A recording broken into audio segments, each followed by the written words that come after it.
Okay, so welcome back to the lecture once again, guys. Now in this lecture, again I'm going to show you a text classification. So where I'm going to use a vectorization. My model is going to be different. So this time I'm going to use a support vector machine, and even inside that, so there is something called as SVC. There is something called as linear SVC. So I'll be using a linear SVC over here. I'll give you a reason as well for that. I can use a SVC. That's completely fine. It is going to give me like a more option for a different kind of a kernel if you remember SVC, right? If you remember SVC, and if you don't, in that case, please try to follow along my machine learning lectures. You will be able to understand it. So here, let me create a new file. So SVC underscore TF-IDF. Sorry, I should give a name as .ipynb. So .ipynb. Okay. Now here, let me select the kernel. Okay, that's great. Now, so I'm going to do some sort of an import over here. And as you can see, I'm trying to import a linear SVC, right? Linear SVC over here. Now, so you can try to import a SVC. That's completely fine. You can try to import a linear SVC. You will be fine.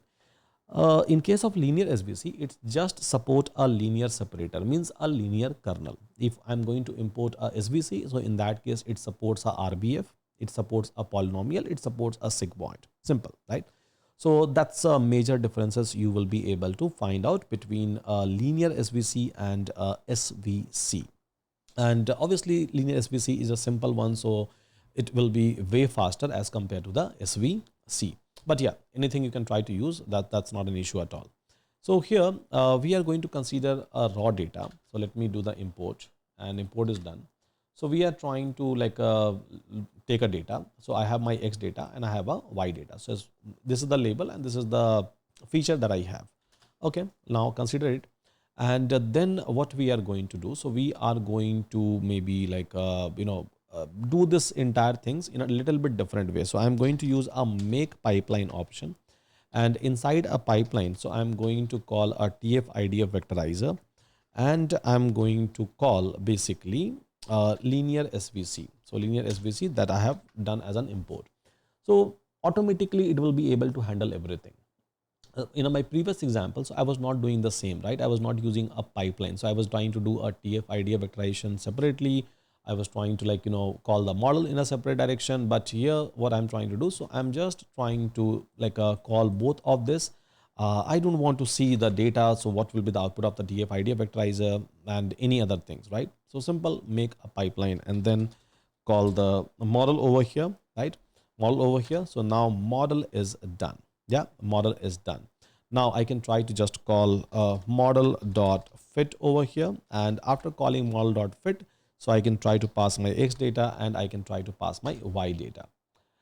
X is not defined. I think it's a capital X. Okay, so cool. I'm going to pass my X. Yeah, so X and fit. Everything is done now. Yeah, everything is done now. So pipeline is able to take care of each and everything automatically. I don't have to worry anything about it. So this is the simplest way. This is how like a scikit-learn had designed the entire library for you, and you don't have to worry about anything, right? So TF-IDF vectorizer or maybe a model implementation, and you can try to call it with any other model. Simple, right? Any other model, and in a pipeline, so just try to put all these things. Bingo, work done. So instead of writing like a multiple line of a code, just use a pipeline. Very simple. I'm just trying to show you the flavor, by the way. Yeah, I'm just trying to show you the flavor. Now I can call model.predict, and here I can try to pass my data.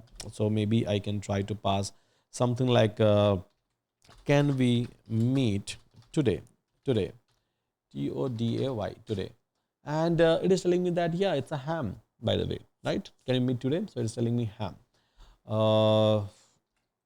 I have an offer for you. I have offer for you. Now it is telling me ham. Maybe I can try to pass some of the data. I have offer for you, which will help you to win money. Now it became a spam. Yeah. So it looks like it is able to do a very amazing and accurate prediction, and my implementation is also sorted, right? It's a very, very simple implementation that I have done. Very simple implementation with no fancy stuff, and it is able to handle each and everything for me. So yeah, not just that. So yeah, we are able to do a prediction. That's like a completely fine. Let me show you even a fine tuning, right? So fine tuning. So here you can do a parameter fine tuning for like a TF-IDF, and you can try to even do a fine tuning for a linear SVC that you are trying to use. So how we can do a fine tuning? Let me give you a flavor of that. So I can try to call from sklearn, sorry, not skimage, sklearn dot model selection. I can try to import a GridSearchCV. So GridSearchCV is going to help me out in terms of doing a fine tuning of the model. So here make pipeline, and in my pipeline, so I have what? I have TF-IDF vectorizer, same thing as above, nothing different, and linear SVC I have. So this is the pipeline, let's suppose PIPLINE pipeline. I have just named it as a pipeline. Okay, fine. Now for this pipeline, so basically I have to basically do some sort of a fine tuning for some of the parameter. Yeah, for some of the parameters. Maybe for a TF-IDF, I would like to do some sort of experimentation with the n-gram. Yeah, n-gram, or with a linear SVC. So again, I would like to play ahead with some of the parameter which is available inside a linear SVC. So let's see how we can. Okay, so if we go above, so we have a multiple parameter into a linear SVC. As we can see, we have a multiple parameter even inside a TF-IDF vectorizer, right? So we can try to maybe take some of this parameter, and we can try to check that, okay, so which one is working well for me. So here to do that, we can try to create a grid for this one. Parameter grid means a parameter, multiple parameter option. Yeah, multiple parameter option. So let's create it. So here for TF-IDF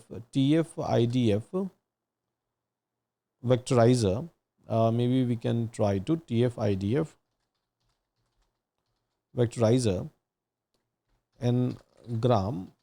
I'm going to write it in this way. N-gram range is basically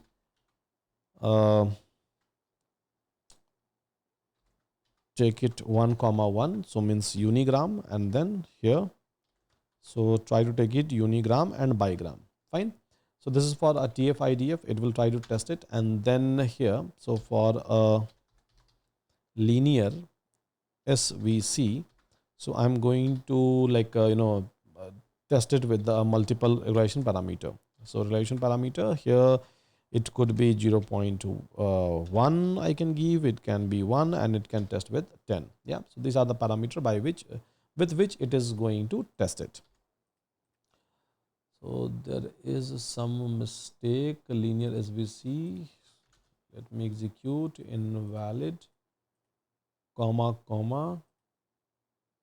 Oh, I have given this one over here. That was a problem. Fine. So this is the parameter grid which I have created over here.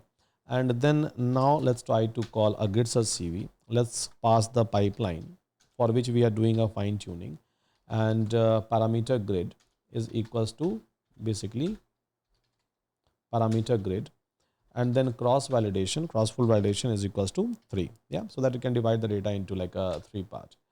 So I am just trying to train or tune this one as well as this one. So from here I'm trying to tune C, and from here, so I'm trying to tune this n-gram range. Simple, right? I can try to tune other parameter as well, but as of now I'm just trying to tune this much.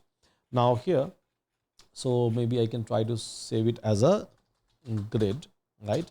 Grid, and then grid dot, I can try to call fit, and I can try to pass my X data, which was capital X, I believe, and then I can try to pass my Y data. So here, fine, this name is an issue. Let me make it correct. It should be double underscore and it should be double underscore to access this parameter, because this is the class name and then this is the parameter name, right? So now you will be able to, yeah, so now it is able to basically tune this one as well as it is able to tune this one. So it is able to test based on both of this tuning. Now what it is trying to do internally, let me show you that part. So internally, let me call a markdown over here. So internally, it is trying to take this combination. So n-gram range 11, C 0.1, 11, C1, 11, C10. Then 12, 0.1, 12, C1, 12, C10. So this is basically a combination. It is trying to test one by one, one by one, one by one. Simple, right? So this is something that it is trying to test one by one. And here you can see a red mark. Red mark means it is trying to tune this particular parameter with that combination. Now, if I would like to know that which combination is behaving best, right? Which combination is behaving best? So let's try to take out a best parameter. So to take out the best parameter, I have to call a grid over here, grid grid, and grid dot best underscore param underscore params, I believe, yeah, underscore. So from a grid, it has test, sorry, I'm trying to call it as a markdown. Convert that as a code. Grid, right? Let me check the spelling by the way, guys. Yeah, so grid, this is what I have done with a fit grid dot best params, this one. So best params for C is basically 0.1 and for TF-IDF n-gram, so the best parameter is 1,2. This is the best combination that you should take. So here even we are able to see that how we can do a parameter fine tuning. Likewise, you can try to do a parameter fine tuning for anything and everything. Just have to make sure that this is the class name. Simple Python concept. This is the class name and this variable is private. So class name and then underscore underscore private we are trying to call. And you can try to pass any combination and it will try to create a permutation combination with respect to that combination. Simple, right? Simple. And eventually it is going to give you the best parameter. Now I can try to use that best parameter for what? So I can try to use that best parameter for my next model building. As simple as that. And every detail you all will be able to find out here itself. So fine guys, with that, hope all of you are able to learn a lot. All of you are able to understand a lot. And see you again in my next chapter. So with that, thank you so much everyone.